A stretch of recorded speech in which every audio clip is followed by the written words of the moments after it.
Ini datang daripada mana? Cahaya, nur. Malaikat datang daripada cahaya para jemaah yang dimuliakan oleh Allah Ta'ala. Subhanallah. Bahkan disebutkan kepada kita, malaikat datang jumpa Nabi dan malaikat kata kepada Nabi dalam hadis sahih riwayat Muslim, abshir binuraini utitahuma lam yu'tahuma nabiyyun qablak. Wahai Muhammad, kamu mesti menggembirakan umatmu dengan dua jenis cahaya yang kami tak pernah beri kepada nabi-nabi sebelummu, wahai Muhammad sallallahu alaihi wasallam. Maka malaikat datang jumpa Nabi Muhammad dan dikata, wahai Muhammad, kamu mesti menggembirakan umatmu dengan dua jenis cahaya yang mana kami tak pernah beri kepada nabi-nabi sebelum daripadamu. Qablaka. Dia kata apa dia?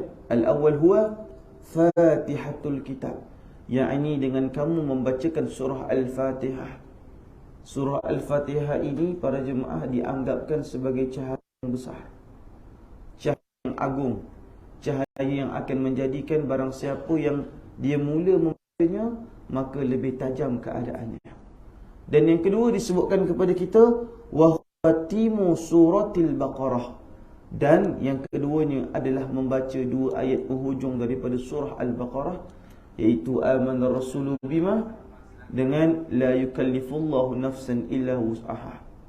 Dua surah ataupun dua ayat yang hujung.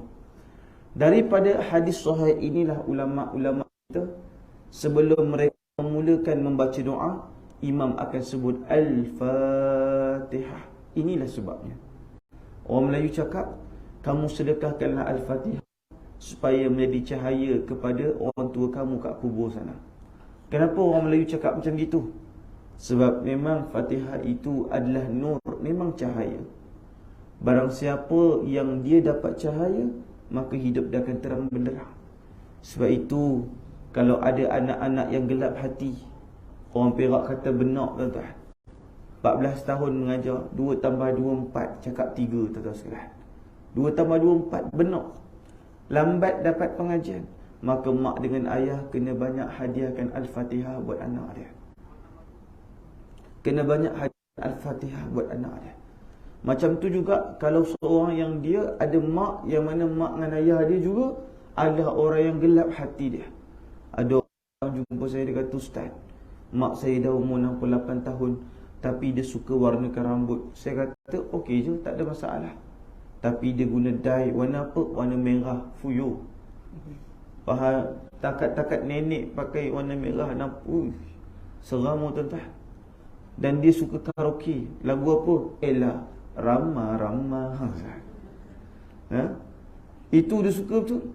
Macam mana saya nak buat dengan hati dia, Ustaz?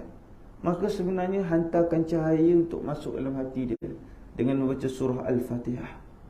Itu dia para jemaah sekalian. Kalau ada anak yang susah nak belajar, usap kepala dia, baca Al-Fatihah.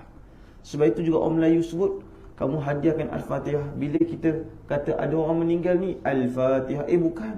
Kita kena sebut inna lillahi wa inna ilaihi raji'un. Tak, buat dua-dua pun tak ada masalah pun. Sebut inna lillahi wa inna ilaihi raji'un, tak ada masalah. Al-Fatihah pun tak ada masalah. Sebab Al-Fatihah untuk keselamatan dia. Hukum mengucapkan inna lillahi tu bila mendengar berita yang menyedihkan. Manakala hukum membacakan Al-Fatihah, hukumnya harus. Kenapa? Menghadiahkan pahala dan menghadiahkan keselamatan buat orang dekat sana. Lepas tu disebutkan wa khawatimu suratil Baqarah, dan juga penghujung daripada surah Al-Baqarah. Pertama ni saya nak minta maaf, saya punya suara kembang sikit besar para jemaah sekalian. Ya, tak berapa sihat tekak saya ni. Apa yang baki tinggal je lah ni, tak masuk Ramadan lagi ni. Risau jadi ustaz dalam Ramadan ni, takut minum air waktu tengah hari, tuan-tuan sekalian. Itu risau tu. Tapi malam ni saya beranikan diri memakai songkok saya baharu, songkok warna putih. Jangan main-main, tuan-tuan. Ingat Ustaz Somad dia ada songkok dia sendiri. Saya pun nak ada songkok sendiri juga. Tapi itulah, tadi bila saya pakai songkok ni, tuan-tuan sekalian, ada ke pula orang kata, Ustaz, gaya Ustaz sebiji macam bapa kemerdekaan India dulu, Mahatma Gandhi. Kau hasam betul. Ya. Sebiji Ustaz, dia kata. Dia tengok dengan Ustaz baju Ustaz ada 2 tali macam ni. Saya kata, Muhammad Gandhi kau bagi dekat aku. Dia kata, Masya Allah, tabarakallah. Santai je lah. Nasib baik dia tak kata saya ni macam Nelson Mandela para jemaah sekalian. Ya, itu okey lagi. Masya Allah, tabarakallah. Tapi apa yang paling penting para jemaah yang dimuliakan oleh Allah, bantai sajalah. Masya Allah, tabarakallah. Okey. Sebab itu kalau kita baca tahlil, kalau boleh tahlil jangan tinggal. Ini tahlil dengan solat hajat. Siapa hajat jangan lupa Fatihah. Lepas tu suruh bima masuk ke ujung dengan la Allah. Dia kena masukkan. Baru tahlil dia jadi tajam. Ya, kadang-kadang kita nak cepat. Tapi cepat macam mana kita dah mengaji ni, kita dah faham dah. Kalau nak hantar buat cahaya untuk orang kat kubur, cahaya ni untuk dikubur, untuk di alam barzah, untuk di alam dunia dan semua jenis alam. Maka kalau boleh sempatkan. Apa lagi Ustaz faedahnya? Nabi kata dalam hadis sahih riwayat Muslim, lan taqra'a biharfin minhuma illa u'titahu. Disebutkan engkau tidak akan membaca satu huruf daripadanya kecuali akan dikabulkan oleh Allah Subhanahu wa taala. Jadi maksud dia apa? Lan taqra'a biharfin minhuma illa u'titahu. Engkau itu tidak akan membaca satu huruf daripada 2 ayat cahaya ni kecuali Allah akan memakbulkan apa hajat engkau. Jadi kalau kita ada anak-anak yang ambil SPM, ada cucu yang ambil SPM, nak buat solat hajat, nak hantarkan doa, inilah dia. Kalau nak dapat kita punya hajat tu makbul, inilah dia. Maka baca surah Fatihah. Sebab itulah ulama-ulama kita menganjurkan supaya sebelum baca doa selamat, baca Fatihah dulu. Padahal sebenarnya tak ada dalil, tuan-tuan. Mana ada Nabi periwayatan yang direct teruk kata, sebelum kamu memulakan membaca sebahagian daripada ayat Quran, hendaklah kamu mula dengan Al-Fatihah. Tak ada. Ini dasar kenapa ulama-ulama memulakan doa-doa dan memulakan amalan-amalan dengan membaca surah Al-Fatihah para jemaah yang dimuliakan oleh Allah Subhanahu wa taala. Kerana ianya adalah merupakan satu perkara yang sangat baik dan ianya adalah merupakan satu perkara yang cukup luar biasa para jemaah yang dimuliakan oleh Allah Subhanahu wa taala. Ini yang diajar oleh ulama kita, yakni Imam Asy-Syafi'i rahimahullah. Nafa'na fi ulumihi fi daraini amin amin ya rabbal alamin. Imam Asy-Syafi'i ni para jemaah yang dimuliakan oleh Allah popular dengan namanya Muhammad bin Idris. Tuan-tuan tahu tak imam kita ni dia datang daripada mana? Dia datang daripada tempat hari ni yang menjadi penjara terbesar di dunia. Iaitu di mana? Allahumma salli ala Muhammad. Uzbekistan, sebagian sebut Uzbekistan ya bang. Allahumma salli ala Muhammad. Macam-macam pandangan para jemaah sekalian. Tapi Masya Allah tabarakallah, sebahagian daripada musannif dia bicarakan kepada kita kurang lebih pada tahun ke-150 Hijrah. Imam Syafi'i rahimahullah, dia datang daripada tempat yang Hamas tengah kawal sekarang ni. Di mana? Di Palestina. Sebenarnya orang-orang Palestin ni bermazhab dengan mazhab Syafi'i majoritinya. Mereka bermazhab dengan mazhab Imam Syafi'i. Sebab itu mereka baca selawat antara solat. Mereka juga para jemaah yang dimuliakan oleh Allah, ialah kat sana pun dah kelang kabut juga. Fiqh pun dah kelang kabut juga. Imam Syafi'i lahir pada tahun 150 Hijrah para jemaah sekalian. Kadang-kadang ada orang bangga, dia kata saya ni belajar luar negara. Mana? Saya belajar kat Mesir, saya belajar kat Azhar, saya belajar dalam negara, tapi saya belajar universiti. Bangga juga. Imam Syafi'i bukan belajar satu negeri para jemaah yang dimuliakan oleh Allah. Paling kurang Imam Syafi'i belajar 6 buah negeri. Berapa buah negeri? 6 buah negeri ya. Tapi masih tak hebat dengan negeri 9. Sebab ada 9. Dia 6 saja. Masya Allah tabarakallah. Ada 6 negeri, tuan-tuan, negeri 9. Masya Allah tabarakallah. Yang pertamanya para jemaah yang dimuliakan oleh Allah Subhanahu wa taala, Al-Imam Asy-Syafi'i rahimahullah, dia murajaah dan dia belajar sendiri di kawasan dia, iaitu di Palestina. Dah belajar betul-betul. Imam Syafi'i telah pun menghafal Al-Quran pada umurnya 7 tahun. Dah selesai. 7 tahun dah khatam menghafal Quran. Kita 7 tahun masih abza di atas A, ba di atas ba, ta di atas ta, abata. Oh pula. Patut abata, abata. Para jawab sekalian. Tapi nak beritahu, Imam Syafi'i 7. Umur 10 tahun dia dah hafal kitab Muwatta Imam Malik. Umur 15 tahun dia sudah pun boleh mengeluarkan fatwa. Siapa yang bagi izin Imam Syafi'i keluar fatwa? Sayyidina Sufyan Uyainah. Itu ahli yang memberikan keizinan kepada Imam Syafi'i untuk keluarkan fatwa. Dia macam ni. Kalau kat Malaysia ataupun kat negeri kita ada panel yang boleh menentukan kita boleh ceramah ke tak boleh ceramah. Ceramah ni senang dia tuan-tuan. Dia macam bukan keluar fatwa. Ceramah ni hanya tempat untuk dia mengumpulkan pandangan-pandangan ulama' dia sampaikan. Dia tak boleh sampaikan pandangan dia sendiri. Kalau dia sampaikan pandangan dia sendiri, maka dia kena jadi mujtahid dulu. Pada pandangan saya, pada pandangan saya, pada pandangan saya. Itu tak sepatutnya. Saya diberi nasihat daripada awal lagi. Saya masuk da'i dulu oleh guru-guru. Jangan kamu jawab soalan dengan jawapan pada pandangan saya. Kerana pandangan kita ni pandangan yang kabur. Hendaklah dimasukkan dengan dalil dengan Quran dan hadis dan pandangan para ulama-ulama mazhab. Pandangan dengan ulama-ulama. Jadi Imam Syafi'i ni, ingat nama ni, yang memberi izin untuk dia keluarkan fatwa adalah Sayyidina Sufyan bin Uyainah. Nama Sufyan bin Uyainah ni selalu sangat ada dalam kitab tafsir Ibnu Katsir. Dia termasuk daripada ulama yang mahir dalam mentakwil Al-Quran. Dia mahir untuk mentakwil Al-Quran. Jadi apabila Sufyan Uyainah mahir untuk mentakwil Al-Quran, mentakwil ni maksudnya bagaimana Ustaz? Bukanlah bermaksud mentakwil itu dengan takwil mengeluarkan pandangan yang berbeza, tetapi dia mampu mensyarahkan Quran kerana tafsirannya cukup baik. Habis daripada itu, para jemaah yang dimuliakan oleh Allah Subhanahu Wa Taala, Imam Syafi'i pergi berjalan dan belajar bahasa dan sastra Arab. Kalau tuan-tuan nak anak-anak hebat, kena ikut cara Imam Syafi'i belajar. Belajar dulu Quran, hafal Quran dah cukup. Belajar dulu hadis, lepas itu kena belajar bahasa Arab. Imam Syafi'i belajar bahasa Arab setelah itu. Dia belajar dulu bahasa Arab.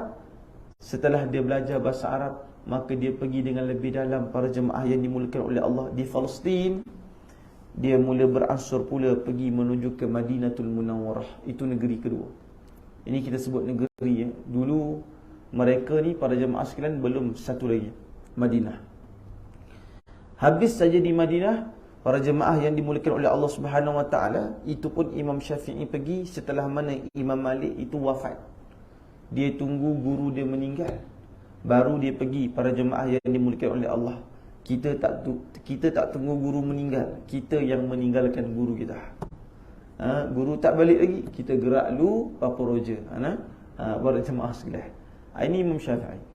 Habis daripada itu, maka dia pergi, para jemaah yang dimuliakan oleh Allah, ke negeri yang ketiga, iaitu namanya Yaman. Para jemaah yang dimuliakan oleh Allah Subhanahu Wa Taala, dia pergi ke Yaman. Setelah mana dia melalui Yaman, para jemaah yang dimuliakan oleh Allah, Yaman ni dekat bawah tau. Lepas tu dia terus naik pula pergi kepada Iraq sebagai negara yang keempat. Para jemaah yang dimuliakan oleh Allah, pergi pula ke Iraq. Jadi tadi kita faham daripada Palestin pergi ke Madinah. Lepas Madinah pergi Yaman. Ya, Palestin pergi Madinah, Madinah pergi Yaman. Lepas Yaman pergi Iraq. Para jemaah yang dimuliakan oleh Allah, negara keempat. Lepas Iraq, dia pergi ke negeri yang kelima. Namanya adalah, Allahumma salli ala Muhammad, Makkahul Mukarramah waktu itu. Dia pusing balik ke Makkah Al-Mukarramah.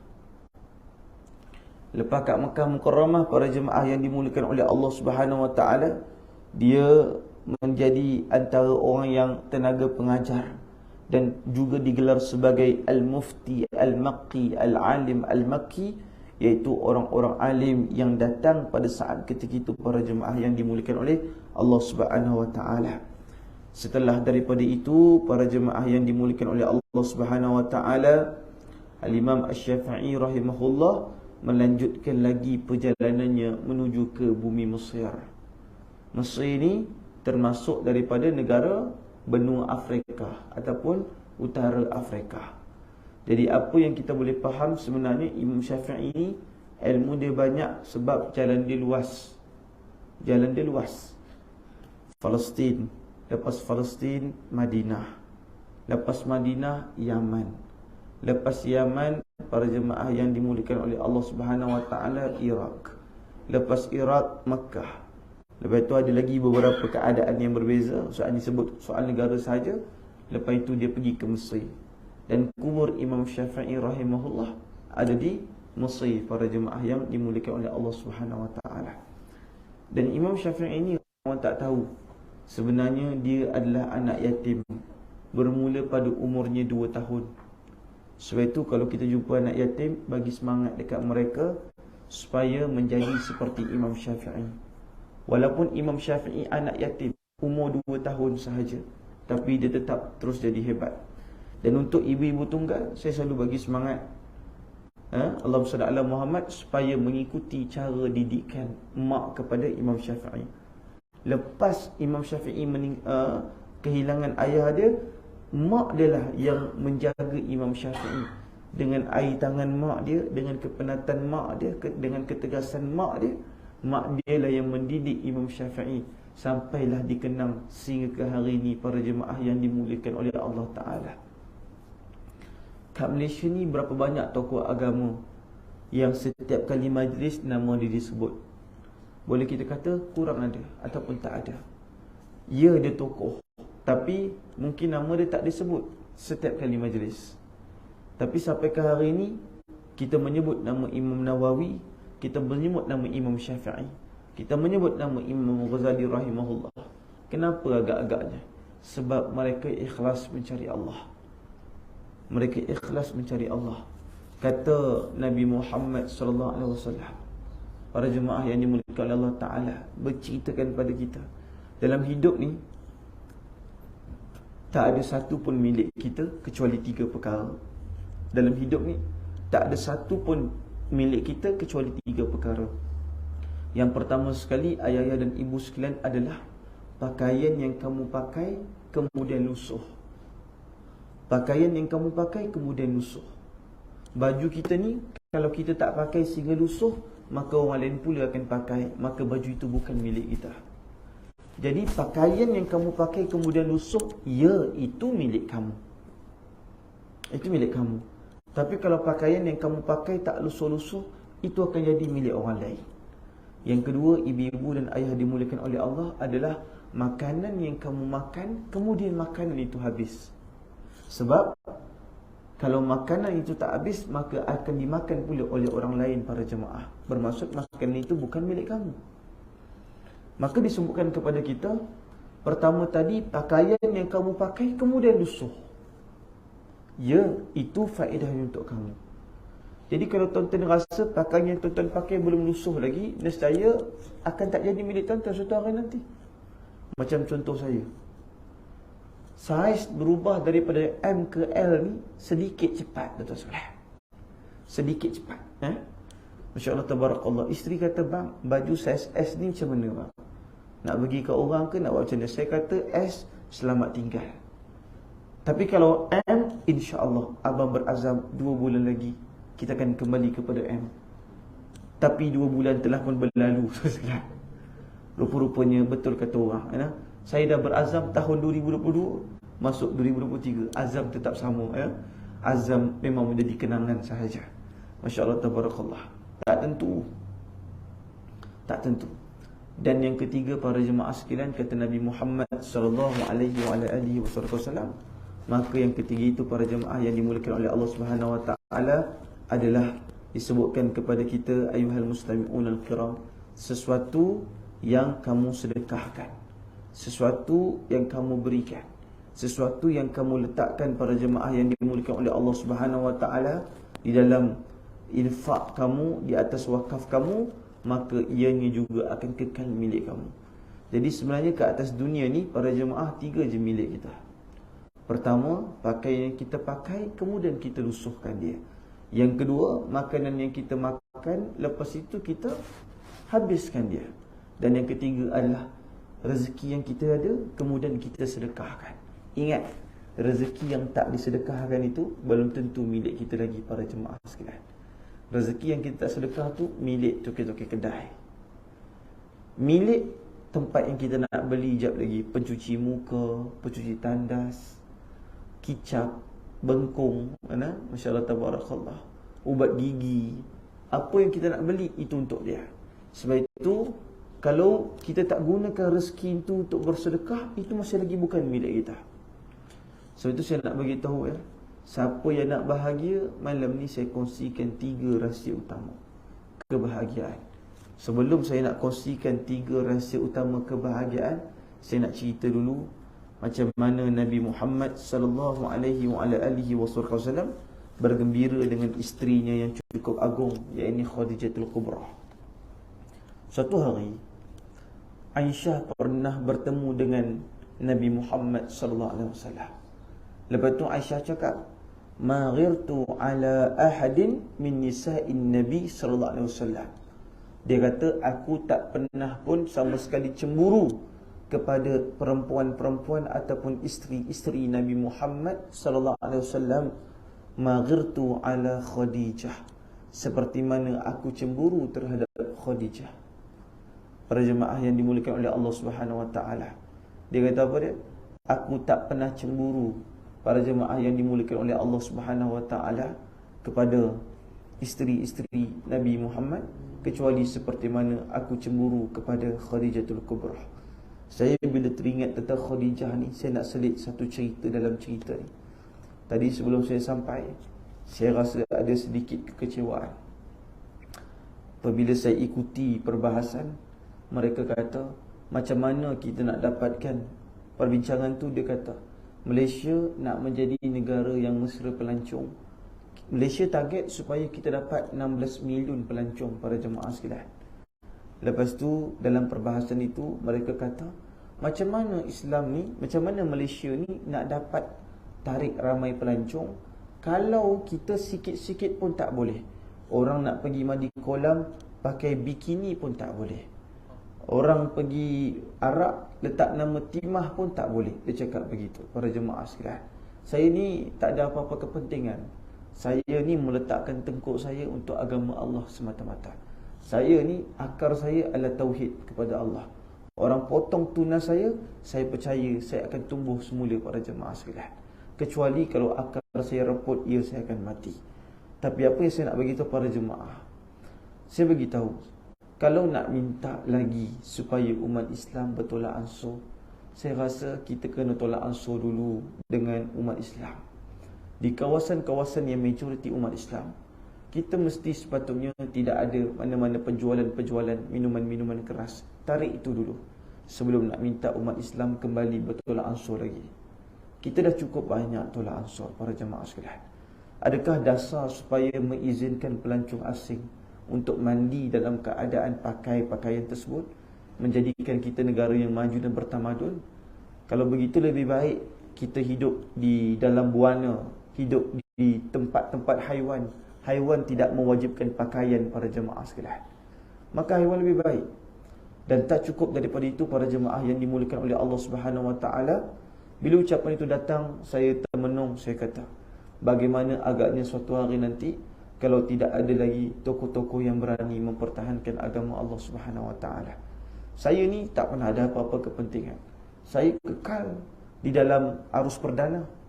Bulan 3 nanti, 11 hari bulan 3, saya ditanyalah ustaz. Minggu depan saya kena ada rakaman di RTM. Saya meletakkan jiwa saya untuk agama Allah. Saya buat sebab Allah.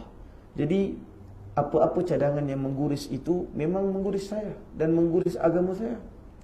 Sampaikan dia kata, kita mesti bincang dengan umat Islam seperti mana Saudi boleh berlapang dada dan buka minda. Saya bagi tahu, Saudi bukan kiblat kita.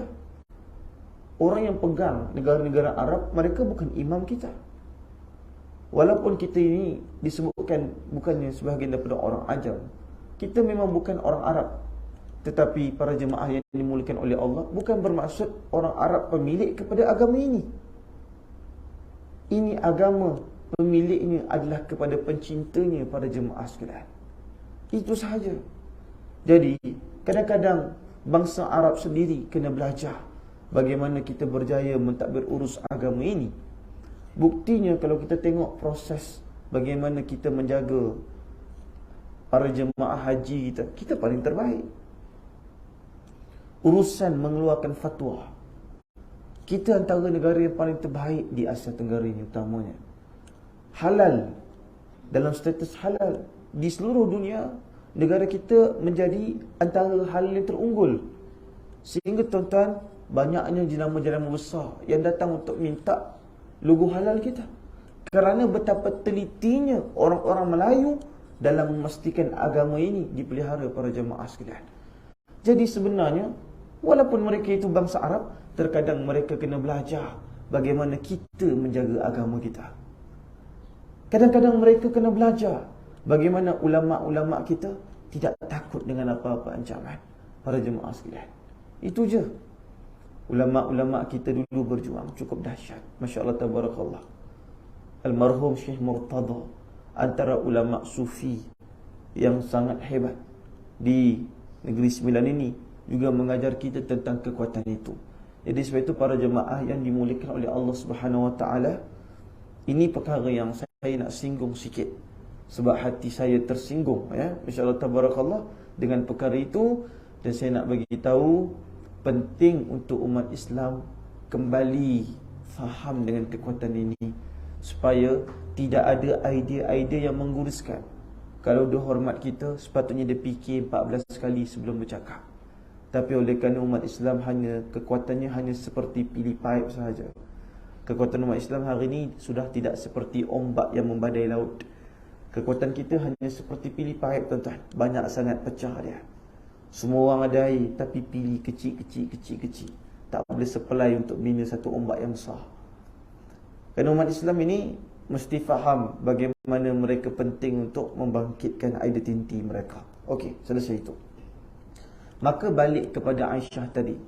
Maka Aisyah pergi jumpa Nabi Muhammad. Dia kata, aku ini tak pernah ada perempuan yang aku dengki, yang aku benci. Bukan benci, bermaksud aku cemburu. Para jemaah sekalian, saya tersilap kata. Disebutkan tidak ada orang yang paling aku cemburu kecuali kan maghirtu ala Khadijah, kecuali cemburu kepada Khadijah. Jadi kalau penceramah sebut Aisyah itu sifat dia cemburu, itu bukanlah penghinaan. Kerana perempuan memang dia kena ada sifat cemburu. Para jemaah sekalian, perempuan ni tuan-tuan, dia memang cemburu sebab dia yakin suami dia lah yang paling handsome kat atas dunia ni. Walaupun orang lain tengok lebih kurang je, tapi dia percaya, abang, walaupun abang macam ni, walaupun lubang hidungmu kembang, tetap menjadi pujaan hatiku. Amin. Sallallahu Muhammad. Betul tuan-tuan. Tuan-tuan ayah-ayah ni handsome sebenarnya. Walaupun saya lah orang pertama yang sebut tuan-tuan handsome, ataupun dah pernah orang lain sebut. Dah ada, ya. Masya Allah tabarakallah. Tuan-tuan ni handsome, kacak, bergaya, kurang sikit daripada saya, para jemaah sekalian. Kalau tuan-tuan nak sama macam saya, kena beli songkok macam saya. Allah Subhanahu Muhammad. Okey. Maka disebutkan kepada kita, sampaikan wa ma ra'aituha, ini hadis sahih Bukhari, ya. Sahih Bukhari. Wa ma ra'aituha walakin kana an-nabi sallallahu alaihi wasallam yusiru zikraha wa rubbama zabaha syatah. Sehingga kan Nabi apabila dia teringat kepada almarhum isterinya, yakni Khadijah, maka Nabi Muhammad akan menyembelih seekor kambing, pada jemaah sekalian. Thumma yuqatti'uha, Nabi akan sembelih seekor kambing, lepas tu Nabi akan potong kecil-kecil. Thumma yab'athuha fi sadaiqi Khadijah, lepas itu Nabi Muhammad sallallahu alaihi wasallam akan bagi dekat kawan-kawan Khadijatul Kubra. Daripada dalil inilah yang menyebabkan orang-orang Melayu apabila teringatkan kematian seseorang yang dia sayang, maka dia akan buat majlis makan-makan para jemaah sekalian. Apa amalan kita hakikatnya berdasarkan daripada hadis sahih Bukhari, yang mana Nabi Muhammad apabila teringat tentang isteri dia, maka Nabi Muhammad akan sembelih seekor kambing, dia potong kecil-kecil dan dia akan bagi ila rakan-rakannya Khadijatul Kubra. Ini Nabi buat. Sebab itu kita hari ni kalau nak buat macam Nabi, mungkin kita tak mampu. Seekor kambing 1,200. Tuan-tuan, kalau setiap kali ingat kepada bekas isteri almarhum, mau botak kepada kita. Sampai kena kata, aku tak nak ingat. Kalau aku ingat nanti habis aku kena sembelih seekor kambing. Cuma nak bagi tahu Nabi buat macam tu. Nabi buat begitu. Disebutkan, sampaikan Aisyah kata, ka'annahu lam yakun fid dunya imra'atun illa Khadijah. Sehingga kan Aisyah kata, abang, apakah tak ada perempuan lain seperti mana Khadijah kat atas dunia ni? Nampak, ini namanya cemburu. Nabi pun ada kadang-kadang bahasa-bahasanya dengan isterinya yang seperti bersembang-sembang, memerli-merli. Kita ni para jemaah, kadang-kadang malam-malam kita sembang dengan suami, ibu-ibu terutamanya. Ibu-ibu cadang nak bersembang dengan suami. Hai, sembang-sembang tergaduh pula dah. Cadang nak bercerita, lepas tu tergaduh. Itu masalah kita ni. Abang, saya nak cerita bang. Tergaduh pula dah. Kenapa? Abang salah jawab. Saya cakap benda lain, abang cakap benda lain. Memanglah makcik, cik abang memikirkan mana aku nak beli telur. Telur hilang. Jadi para jemaah sekalian, Masya Allah Tabarakallah, itu yang masalah jadi. Kadang-kadang ibu-ibu saya beritahu, kadang-kadang saya tahu ibu-ibu mesti melalui, ustaz, saya penat sembang dengan suami saya. Kenapa? Asal saya tanya dia tak jawab. Asal saya tanya dia tak jawab. Kenapa ustaz? Dia bukan tak nak jawab, dia takut nak jawab.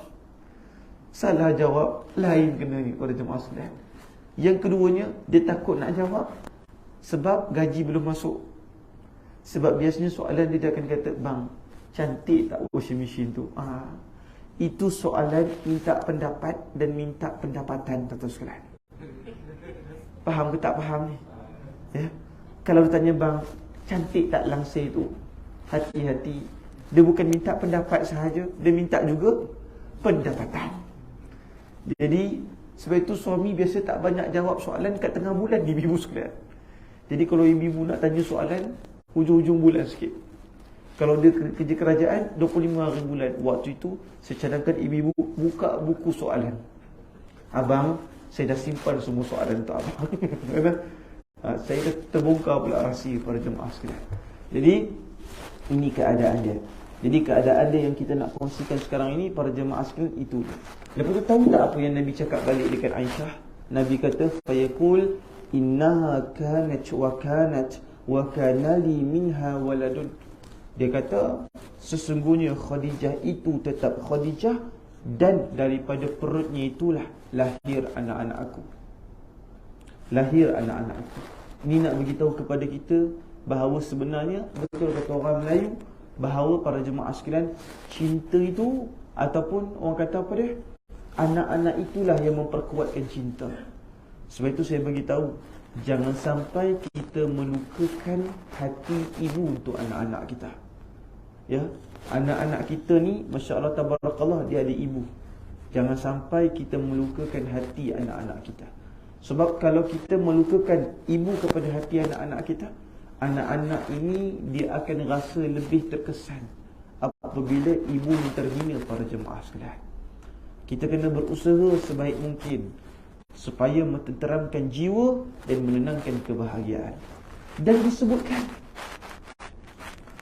apakah maksud amalan Nabi apabila sembelih kambing ke atas Khadijah? Bila Nabi teringat ni, Sahih Bukhari. Ini memberi dalil kepada kita bahawa sedekah makanan atas nama mayat itu sampai kepada mayat para jemaah sekalian. Bermaksud kalau kita sedekah makanan atas nama mayat itu sampai. Kalau tidak, kenapa Nabi tak buat? Kenapa Nabi buat? Bahkan seorang ulama daripada aliran di Saudi itu disebut kepada kita, ini ulama di Saudi, dia kata apa dia? Taba'an hadza minas sadaqah. Kata Syekh Salih Fauzan, ulama yang beraliran Saudi, dia kata betul, ini adalah merupakan sebahagian daripada sedekah. Ini memberi khabar kepada kita, barang siapa yang bersedekah atas nama mayat, terutama sedekah makanan, maka hukum itu adalah sunnah para jemaah sekalian. Ya. Jadi jangan takut. Malam-malam ini yang biasa kita hantar bihun, mi goreng, char kway teow, yong taufu, taufu fah, jarang orang meninggal bagi taufu fah. Tapi apa yang saya nak bagi tahu, itu amalan yang diharuskan para jemaah yang dimuliakan oleh Allah Subhanahu Wa Taala. Setidaknya malam ni kita tahu kenapa kita membuat majlis makan-makan setelah mana kematian para jemaah sekalian. Ini diiktiraf oleh ulama-ulama kita dan itu diizinkan. Baik. Jadi itu bukti cinta. Dia selalu mengingatkan. Baik. Kita nak berganjak pula kepada perbincangan yang Ustaz tangguhkan sebentar tadi, iaitu 3 amalan ataupun 3 rahsia seseorang itu boleh bahagia dalam kehidupannya para jemaah yang dimuliakan oleh Allah Subhanahu Wa Taala. Saya sambung sikit lagi. Baik. Pertamanya para jemaah yang dimuliakan oleh Allah, disebutkan kepada kita dalam hadis riwayat Tabrani, hadis nombor 365, disebutkan ma khaba man istakhara, disebutkan tidak akan pernah kecewa siapa yang melakukan istikharah. Saya nak beritahu rahsia yang pertama para jemaah sekalian, ma khaba man istakhara, barang siapa yang dia beristikharah, maka dia tidak akan pernah kecewa dalam hidup dia. Dan Nabi sebut kepada kita bahawa kamu diajarkan untuk beristikharah pada semua perkara yang kamu buat dalam kehidupan kamu, kata Nabi Muhammad. Dia kata apa dia? Kana Rasulullah sallallahu alaihi wasallam yu'allimuna al-istikharah fi umuri kulliha. Disebutkan kepada kita sesungguhnya Nabi Muhammad mengajarkan kami supaya beristikharah pada semua jenis perbuatan yang kami lakukan dalam hidup. Ustaz, apa akan berlaku kalau contoh saya istikharah tapi saya dapat keputusan yang salah? Macam ni. Tidak akan pernah kecewa untuk orang yang beristikharah kepada Allah. Dia begini, kita menganggap keputusan itu salah adalah berdasarkan ilmu kita. Betul kan? Oh, ini salah berdasarkan ilmu kita. Tapi berdasarkan pengetahuan Allah, itu belum tentu salah para jemaah sekalian. Belum tentu salah. Seperti contoh, para jemaah yang dimuliakan oleh Allah Subhanahu Wa Taala, kita menganggap ayuhal mustami'un al-kiram bahawa sesungguhnya dulu tempat, contoh di Selangor ada satu tempat nama dia Bukit Beruntung.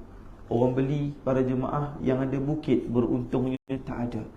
Para jemaah sekalian, hari ni orang datang balik Bukit Beruntung para jemaah, yang beli dulu harga 7,000, 10,000, harga dah melipat kali ganda naik. Dulu itu projek terbengkalai para jemaah. Pada fikiran kita salah, tapi Allah yang lebih tepat. Jadi yakin dulu dengan istikharah yang kita buat. Sebab apa? Nabi kata itu, ma khaba, tidak akan pernah kecewa orang yang melakukan istikharah. Yang kedua, ibu-ibu sekalian, wala nadima man istasyara, dan tidak akan pernah menyesal orang-orang yang selalu pergi memohon nasihat. Ini rahsia kebahagiaan yang kedua. Nampak orang lama minta dia doakan kita, nampak minta dia nasihatkan kita. Manakala yang ketiga para jemaah, wala ala man iqtasada, dan tidak akan miskin orang-orang yang hidup bersederhana. Allahu akbar. Tuan-tuan yang hidup sederhana ni, insya-Allah tuan-tuan takkan miskin. Tuan-tuan takkan miskin. Jadi apa yang saya nak sebutkan di sini para jemaah yang dimuliakan oleh Allah Subhanahu Wa Taala, maka belanjakanlah hidup kita dengan sederhana. Berapa banyak pun jumlah pendapatan yang kita dapat, rezeki yang Allah kongsikan pada kita, jangan sampai mengubah cara hidup kita. Kita mula-mula tak ada duit, kita tak banyak fikir. Orang yang banyak duit, dia lagi banyak fikir kat mana nak belanja para jemaah. Ya. Jadi sebab itu, kalau kita nak hidup bahagia dengan kekal lama, maka wala ala man iqtasada, tidak akan pernah miskin orang yang hidup sederhana. Janganlah kita rasa hidup kita sederhana ni kurang. Sebab itu orang Melayu selalu sebut, keluarga saya keluarga sederhana. Para jemaah sekalian, biasakan begitu. Sebab itu saya kata, saya selalu nak membongkarkan amalan-amalan dan kerahsiaan-kerahsiaan bagaimana tanah Melayu ini digerakkan oleh umat Islam suatu ketika dulu. Bagaimana istilah-istilah yang mereka sebut. Saya ulang balik, ingat tak dulu Ataupun sampai hari ni orang cakap, kamu sedekahkanlah Fatihah kat kubur mak kamu, biar jadi cahaya untuk dia. Ingat orang tua selalu sebut macam tu. Betul. Rupa-rupanya perkara itu dalam hadis sahih. Cakap kepada kita, memang Al-Fatihah menjadi cahaya buat mereka di alam kubur. Dan sekarang ini juga kita belajar para jemaah, keluarga saya, keluarga sederhana, insya-Allah cukup apa yang Allah Ta'ala bagi pada saya.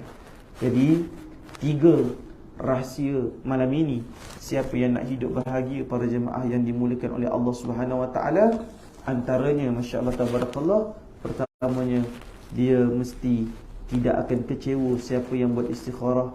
Yang keduanya, tidak akan menyesal orang yang minta nasihat. Dan yang ketiga, tidak akan miskin orang-orang yang bersederhana para jemaah yang dimuliakan oleh Allah Subhanahu Wa Ta'ala.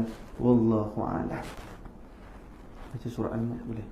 Baik para jemaah sekalian, kita sambung sikit baca surah Al-Mulk, lepas tu kita solat isyak berjemaah insya-Allah. Boleh insya-Allah. Al-Fatihah. A'udzu billahi minasy syaithanir rajim. Bismillahirrahmanirrahim. Alhamdulillahi rabbil alamin. Ar-Rahmanir-Rahim. Maliki yaumiddin. Iyyaka na'budu wa iyyaka nasta'in. Ihdinas siratal mustaqim. Siratal ladzina an'amta 'alaihim ghairil maghdubi 'alaihim waladdallin. Amin. Bismillahirrahmanirrahim. Tabarakalladzi biyadihil mulku wa huwa ala kulli syai'in qadir. Alladzi khalaqal mauta wal hayata liyabluwakum ayyukum ahsanu amala wa huwal azizul ghafur. Alladzi khalaqa sab'a samawati tibaqa.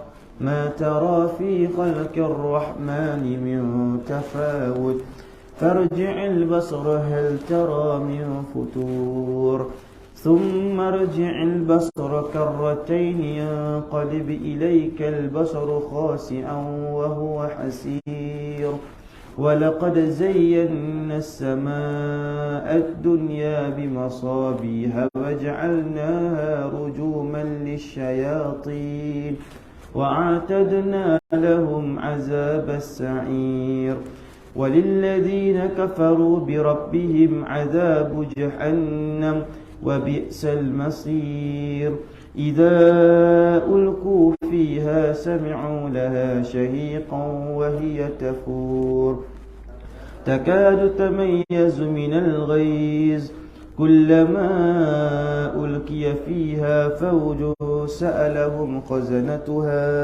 ألم يأتكم نذير قالوا بلى قد جاءنا نذير فكذبنا وقلنا ما نزل الله من شيء إن أنتم إلا في ضلال كبير وقالوا لو كنا نسمع أو نعقل ما كنا في أصحاب السعير فاعترفوا بذنبهم فسوقا لأصحاب السعير إن الذين يخشون ربهم بالغيب لهم مغفرة وأجر كبير وأسروا قولكم أو اجهروا به إنه عليم بذات الصدور ألا يعلم من خلق وهو اللطيف الخبير هو الذي جعل لكم الأرض ذلولا فامشوا في مناكبها وكلوا من رزقه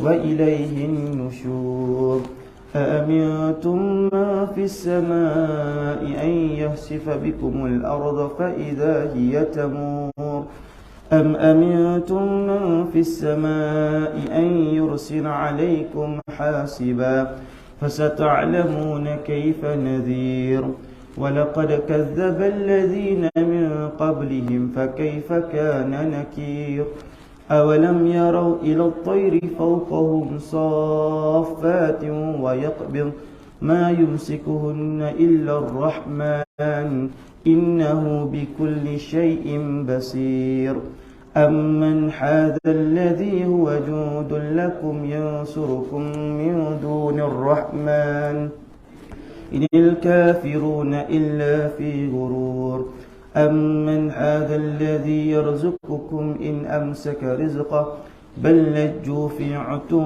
ونفور أفمن يمشي مقبا على وجهه أهدى أمن يمشي سويا على صراط مستقيم قل هو الذي أنشأكم وجعل لكم السمع والأبصار والأفئدة قليلا ما تشكرون قل هو الذي ذرأكم في الأرض وإليه تحشرون ويقولون متى هذا الوعد إن كنتم صادقين قل إنما العلم عند الله وإنما أنا نذير مبين فلما رأوه زلفة سيئت وجوه الذين كفروا وقيل هذا الذي كنتم به تدعون قل أرأيتم إن أهلكني الله ومن معي أو رحمنا